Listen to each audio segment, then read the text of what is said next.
un truc bien particulier, ils peuvent contribuer à améliorer la qualité de vie des occupants. Il y avait bien besoin d'avoir une intelligence artificielle pour se douter de ça. Alors, c'est pas le tout de savoir ça. Ce qui est important lorsque vous allez vendre votre bien immobilier, ou le mettre en location, ou etc. Il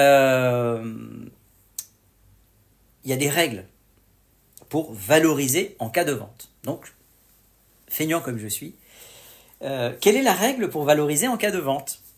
Alors, la règle générale pour valoriser un balcon ou une terrasse en cas de vente est de les considérer comme des surfaces pondérées.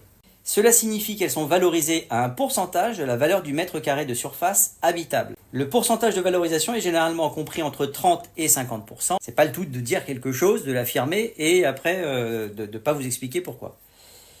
Par exemple, si le mètre carré de surface habitable dans un quartier est de 8 000 €, une terrasse de 10 mètres carrés, une terrasse, ou un balcon d'ailleurs, sera valorisée entre 24 et 40 000 €. C'est que vous prenez la surface de votre balcon, vous avez la valeur de votre bien au mètre carré, et vous allez pondérer cette valeur entre 30 et 50%.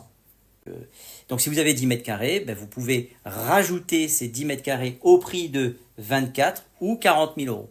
Alors, moi je trouve que c'est plus d'une fourchette, c'est des couverts à salade. Donc, c'est pas totalement comme ça, mais c'est déjà, ça vous donne un indice. Le pourcentage de valorisation peut varier en fonction de plusieurs facteurs. Bonjour Leïla du 57. J'espère que ton bébé va bien. La taille du balcon ou de la terrasse, plus la surface est grande, plus la valorisation est importante. Bravo l'intelligence artificielle. Je pense qu'elle est